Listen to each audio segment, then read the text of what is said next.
কিন্তু এটা ছিল তখন সেই সাদেক খান সাহেব এটা করেছে আমাদের জন্য। তারপর বিভিন্নভাবে এটা ফান্ড জোগাড় করা হয়েছে ন্যাশনাল আপনার স্পোর্টস কাউন্সিল থেকে আমাদেরকে অনেকেই সাহায্য করেছেন। আমরা বিভিন্ন সময়ে যারা রাজনৈতিক দায়িত্বে ছিলাম তারা বিভিন্নভাবে সরকারের সাহায্য এনেছি। এখানে বাবা সাহায্য এনেছিলেন, আমরা এনেছি। এখন আজকের এই স্টেডিয়ামের চেহারা দেখে খুব ভালো লাগছে।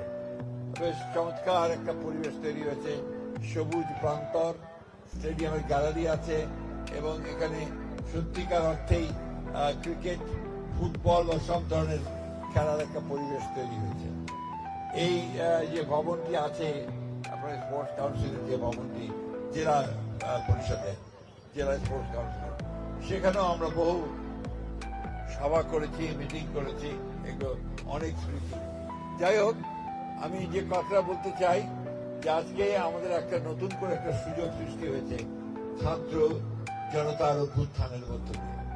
অনেক প্রাণ গেছে, অনেকে আমাদের ছাত্ররা তারা জীবন দিয়েছে, তাদের আত্মার প্রতি আমি গভীর শ্রদ্ধা জানাচ্ছি। যারা আহত হয়েছে তাদের প্রতি সহানুভূতি জানাচ্ছি। এবং এই যে আমাদেরকে একটা নতুন সুযোগ সৃষ্টি করে দেওয়া হয়েছে একটা গণতান্ত্রিক একটা পরিবেশ সৃষ্টি করবার জন্য, গণতান্ত্রিক রাষ্ট্র গঠন করবার জন্য এবং সবাই ঐক্যবদ্ধভাবে বাংলাদেশকে নতুন করে গড়ে তুলবার জন্য যে পরিবেশটি নতুন করে সৃষ্টি করা হয়েছে, সেই জন্য নিশ্চয়ই নিঃসন্দেহে আমরা তাদেরকে ধন্যবাদ এবং কৃতজ্ঞতা জানাবো।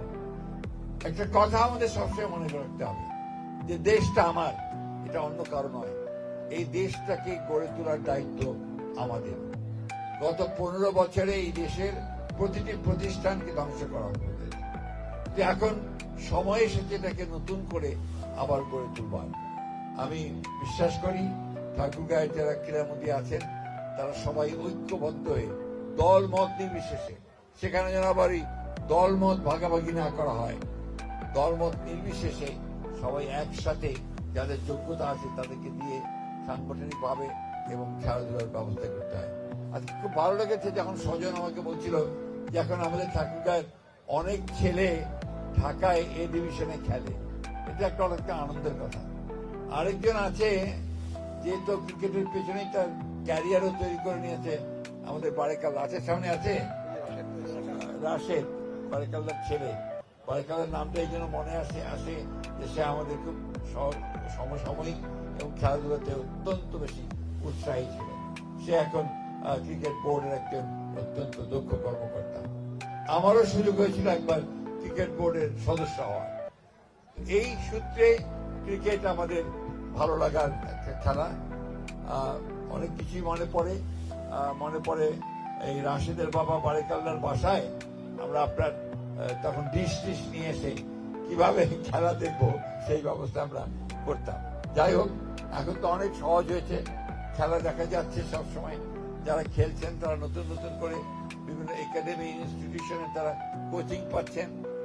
তো আমার বিশ্বাস যে এটা আরো উন্নত হবে, ভবিষ্যতে ঠাকুরগাঁয়ের খেলার মান আরো বাড়বে, ক্রিকেটের মান আরো বাড়বে। একটা সময় ছিল যখন আমরা নিজের হাতে পিচ তৈরি করতাম, মাটি পানি সব নিজের হাতে নিয়ে এসে ক্রিকেটের পিচ তৈরি করেছি। এবং সময় ছিল যখন এই ঠাকুরগাঁয়ের মাঠে, একটু তো তখনও হয়নি বড় মাঠে, তখন বাংলাদেশের প্রায় বড় বড় ক্রিকেট প্লেয়াররা এখানে খেলে গেছে। এমনকি শ্রীলঙ্কা থেকেও ন্যাশনাল ক্রিকেট প্লেয়াররাও তখন খেলে গেছে। টুর্নামেন্ট গুলো এখানে হতো, সেটাকে আবার চালু করা শুরু হয়েছে। আমি বিশ্বাস করি যে এটাকে আবার সেইভাবে জোনাল খেলাগুলো এখানে আনা যায় কিনা, ন্যাশনাল টিমের খেলা এখানে আনা যায় কিনা সেই চেষ্টা করতে হবে, তাহলে আমাদের খেলোয়াড়দের মান বাড়বে। আমি বক্তব্য বাড়াচ্ছি না, শুধু এইটুকু বলছি, আসুন আমরা সবাই মিলে আমাদের এই দেশটাকে ঠিক যেভাবে গড়ে তুলবার জন্য নিজেরা একটা শপথ নিয়েছি, ঠিক তেমনি ভাবে ক্রিকেটকে গড়ে তোলার জন্য যেন আমরা সবাই শপথ গ্রহণ করি। সব শেষে স্বজনকে এবং তার যে টিম আছে, অর্থাৎ যারা এই পরিকল্পনাটি করেছে এবং এটাকে বাস্তবায়িত করেছে, তাদের সকলকে আন্তরিক ধন্যবাদ।